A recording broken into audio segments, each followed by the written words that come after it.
Welcome to A Date with Darkness podcast, where I will be discussing the impact of hurtful and abusive relationships and how to overcome them so that you can move through your pain and get to the kind of healthy relationships you want, need, and deserve. I'm Dr. Natalie Jones. I'm a licensed psychotherapist based in California. While I hope that you find this podcast educational and informational, please note it should not be substituted for treatment with a licensed mental health professional. Also, due to the nature of the podcast, some of the information presented on the show can be sensitive to some of my listeners, so please note that listener discretion is advised. Hello and welcome back to the show. Thank you so much for joining me today. I'm so excited for today's episode, and I'm excited that we are nearing the end of January. So I feel like the year is going by super fast. So hopefully, as we're kind of transitioning into the month of February, you are well on your way into working on your New Year's resolutions if you chose to do that this year. And if not, then hopefully you are just having a great start to the new year.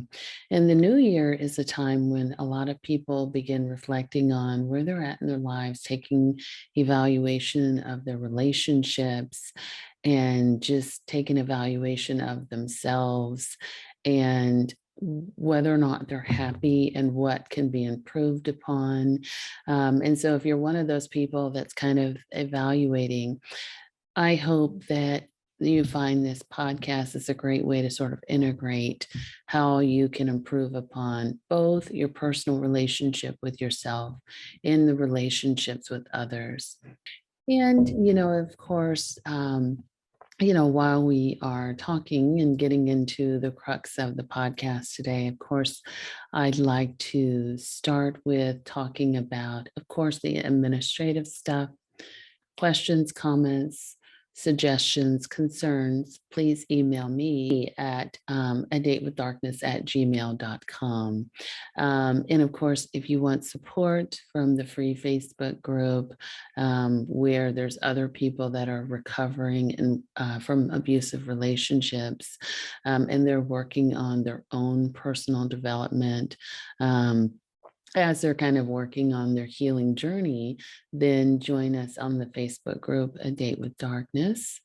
And if you like this podcast, you like the content that you hear, please be sure to share it with a person that you think could benefit from it, like it, and subscribe to it on your podcast player. And if you are kind enough to do so and you want to leave a positive review, please do so on your podcast player or iTunes. I think helpful reviews help others find the show and find the content that may be beneficial to them also.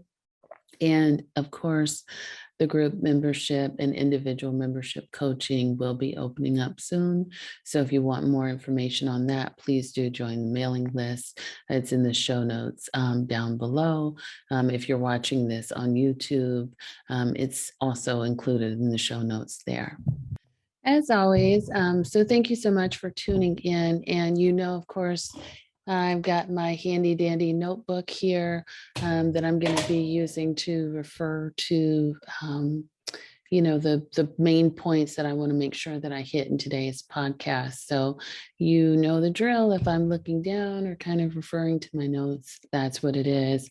But going back to the original topic at which I was addressing at the beginning of the podcast, again, the new year is a time when people do reflect on themselves, reflect on their relationships. They start thinking about, making changes in their life and evaluating their relationships.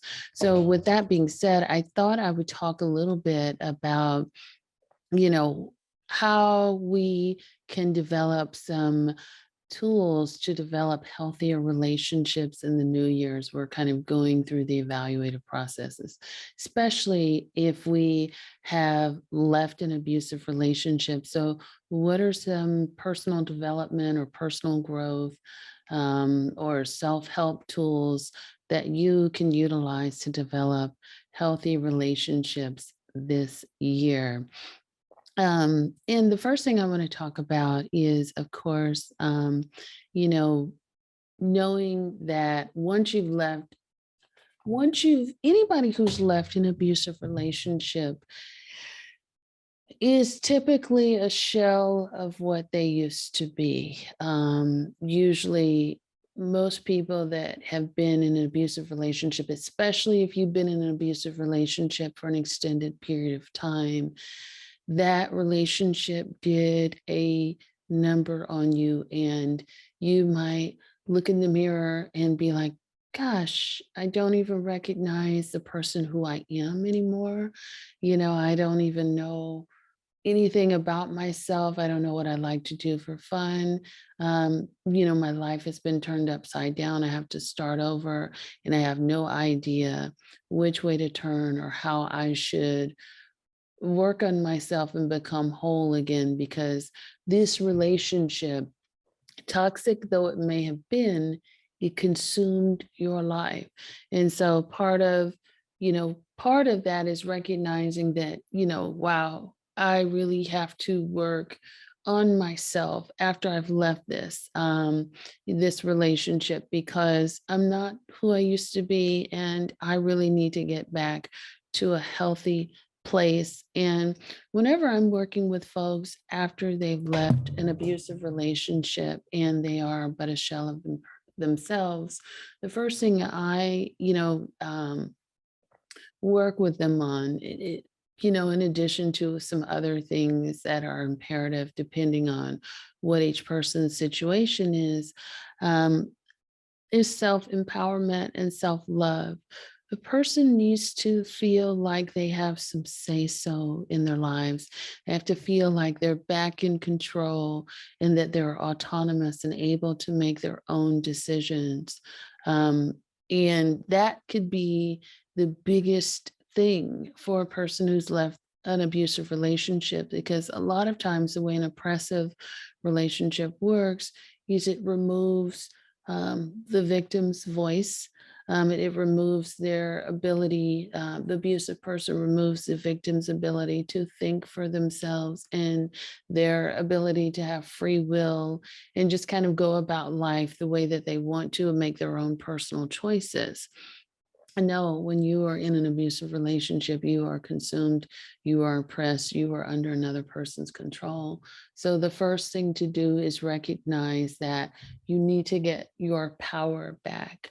You need to have some sort of self-love, begin to build up your ability to feel worthy again, whole again, by trusting yourself, loving yourself, and believing that one, that you can be trusted to make your own decisions about your own life, your own welfare, and your well-being. And as strange as that may sound, even people who've experienced emotional abuse or financial abuse or other types of abuse, again, empowerment, and giving them or allowing them to explore the fact that they're able to make good, healthy decisions for themselves and that they can trust themselves is a big part of the work that we do together. Right. And so, and I want to stay with that because a lot of times too, which is going to lead me to my second point, when a person gets out of that abusive relationship, a lot of their actions are still connected to their abuser, like getting that abuser's approval, still not feeling sure of themselves or whether or not that the abusive person may come back into their lives. So point number two is making sure that you are focused on yourself and not trying to leave the door open or leave spot open for the abuser to come back into your life, or not trying to get into a situation where you are researching what is wrong with that abusive person that was, in your life for such a period of time, and you're not spinning your wheels or spending your energy saying to yourself, how can I fix this person? Can I get this person to go to therapy? Can I get this person to talk to somebody? What's wrong with this person diagnostically? I know they have a mental health disorder because something's wrong with them. And if they have a mental health disorder, then that means that they need help, and it's my responsibility to help them. So there's a lot of that thinking, and where you want to educate yourself and you're constantly thinking about or perseverating on what's wrong with the other person. And so you're spending so much energy doing that because there's a part of you that's still fixated on that person, is still fixated on that relationship or condition to believe that, it's your responsibility to fix somebody else. It's your responsibility to fix what is broken, when in all actuality, it is not. And let's just say, for argument's sake, that this person does have some challenges mentally or pathologically. Again, there's a sense of personal responsibility that people have to take in most cases. There might be some pretty extreme cases where, a person may need to be cared for by somebody else.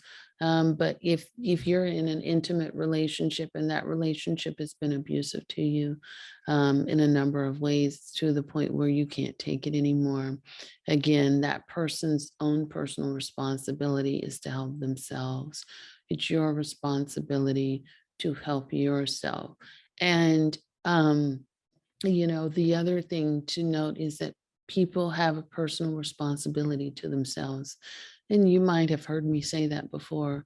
What that means is there's a certain amount of responsibility that one must take for their own actions, their own feelings, their own thoughts, and their own behaviors. And you cannot do that. You cannot force a person to get help. And oftentimes, when we're focused on getting that person help, or when we're focused on, trying to figure out what's wrong with that other person that I was in a relationship with, what there's something wrong with them, which explains why they were abusive to me. A lot of times we're looking for an excuse for that person's behavior. We're looking for a reason to stay in it. And we are avoiding working on our own stuff, right? Because it's easier to focus on, fixing someone else as opposed to fixing yourself, and looking at the possibility that life could look quite different for you, even if it's better without that abusive person, right? So there can be a lot of resistance to change, even if that change is a healthier form of that. And thirdly, you know, in abusive relationships, a lot of times people lose their voice. They lose their ability to communicate. They lose their ability to talk about problems in relationships when you have a domineering force that's taken your power away. And so the third thing that you should definitely work on is using your voice, using your words to communicate how you're feeling, what you're thinking. Communicate your boundaries, what doesn't feel good, what does feel good, complimenting others, complimenting yourself, what you like, what you don't like. It could be the simplest thing, but using your voice and using words to communicate instead of being passive, instead of saying nothing and then just allowing things to happen, but maybe having a delayed reaction or delayed, speaking about delayed feelings at a delayed moment, so to speak. So speaking about it later, but just being able to use your words to communicate. That is also another form of empowerment. It's also a way that you as an individual could and should express yourself. The fourth thing that I want to mention is, establishing boundaries, both with yourself and other people. And I say with yourself first because, again, um, when you've made a decision to leave an abusive relationship, as you guys may or may not know, it usually takes several times to leave an abusive relationship, even if there's a safety concern. Some people still may never successfully be able to walk away, but for a lot of people, it usually takes 7 to 10 times minimum to leave an abusive relationships.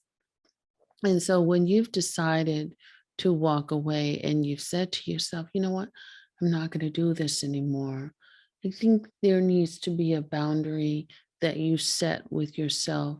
And that boundary is, you know, I can't reach out to that person. I cannot I'm not willing to risk my sanity, my safety, my peace of mind, my mental health, my physical health, and well being for the sake of being in a relationship with that person. And I'm willing to put myself first in order to leave that behind. So that's a boundary that you can set with yourself. And, I think it's also a good idea and it's necessary to set boundaries with others, especially when you're walking away from an abusive relationship, because a lot of times there's a high likelihood that the two of you have people in common, right? You might have friends in common, you might have family in common, you might have, people that just know the both of you, and a lot of times, those people will get in your business. They may report back to one of you or both of you what the other person is doing. They may insert their opinion where it's not needed. They may suggest that you guys need to get back together.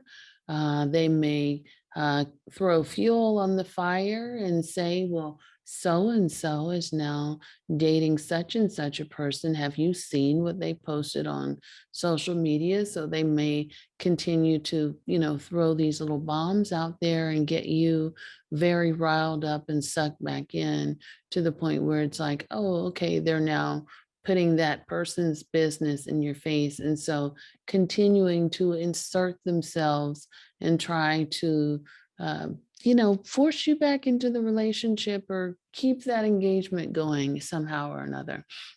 And so it's going to be very important for you to say, you know what, thanks, but no thanks, or that's really not your place, or I don't want to talk about it, or it's inappropriate for you to say that to me. So again, this is where having your voice comes in handy, but enforcing those boundaries and making sure that you're not being a Malcolm, you're not with a Malcolm in the middle type of situation where there's like a go between, or there's a person that wants to continue to draw you back into an abusive relationship, or even a person that wants to offer to you unsolicited advice, or sort of throw things out there that's not their concern, because that's another thing too.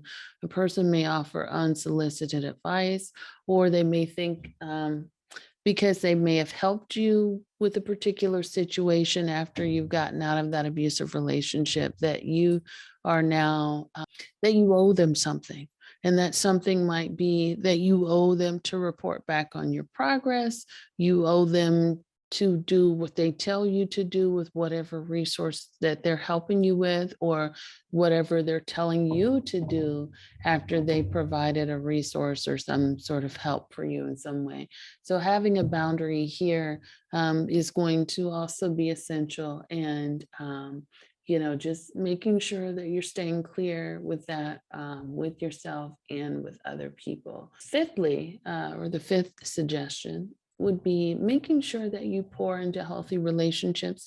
A lot of times when we walk away from situations or relationships that are abusive. We are isolated, meaning that we don't really have any connections anymore, or our connections are few and far between. So making it a point to reconnect with others that have been there for us, and that we want to, making it a point to reconnect with others that have been there for us in the past, and we may have become very distanced from, or finding a way to establish new connections through meetup groups, online groups, support groups, so there's a variety of ways of establishing those types of relationships. This may upset some folks, but my sixth point is getting out of the victim role. Um, and it's not meant to be offensive to some, and it's not applicable to everyone's situation. But there are certain people that I've worked with over the years, and even sometimes it may happen with myself, for example. If I'm not feeling good, I'm not going to include an abusive situation, but I'm just going to take a situation where if I'm not feeling good, right? Or I'm not, I'm just not feeling good. It could be one of those days where you wake up in a funky mood, right? And, when you wake up in a funky mood, that's how that day kicks off, right? That day kicks off with that negative vibe, right? And that vibe, you might carry that vibe with you all day long. And there might not be any sort of rhyme or reason why that day, or why your mood, or why your personality is negative. It's just one of those days where you're feeling that way. And then everything that happens to you is perceived as negative, right? It is perceived as like, oh, people just want to mess with me today. Oh, this person is being a jerk to me today. Or, dang it, it's just a poor day, and it's just a bad day, and it's just a rain on Natalie day. That could be how I could look at it. And then come home, go to bed. The next morning I wake up, I might be fine. Right. And that happens to all of us. I think most people might have a bad day every once in a while. It might not be frequent, but I'm sure that if it's happened to you, well, with people that consistently identify as a victim, and it's not to say that you weren't once a victim, or that you weren't once victimized in an abusive relationship, but there's people that hold on to being identified as a victim in every single way possible, right? And what that means is, even if they're out of an abusive relationship, or they're out of a situation, part of what they hold on to in their identity is black and white thinking. And black and white thinking is all or nothing thinking. And a lot of times, what that leads to is, the world is against me, or people are constantly doing something to me, or everyone in my life is abusive to me. And there's no optimism about anything, or they attribute anything and everything that happens to them um, as a result of abuse, or people wanting to harm them in some way, when the actual factual information does not necessarily support that. It's just a way that they're kind of moving through the world, and that's the reality that they're living in. Because again, part of where they're functioning at mentally and emotionally is that they're functioning from a role of someone who has been in a significant trauma. And so mentally and emotionally, they're kind of stuck there, right? There's no progression forward. And that happens to people sometimes that have gone through trauma. And it's not to say that PTSD isn't real, or that trauma isn't real, or that your experiences should be minimized. What I'm saying is that sometimes there is a stuckness there, where emotionally you're kind of just feeling like you're in this rut, and that the world is consistently against you, and that people are constantly out to hurt you or do you harm or don't want to see you get ahead in life, and or every situation that you encounter that doesn't end up favorably is something that's being done to you on purpose with intention, because the world, the universe, God, whomever is against you, right? And so that's kind of how I'm addressing that, and I hope that that makes sense for you. But there's people that kind of need some assistance in getting out of that role, or out of that mentality, and stepping into a place of empowerment and healing. And again, I want to again say that that does not apply to every person that has been victimized, because again, there's a lot of legitimacy to people who've been victimized.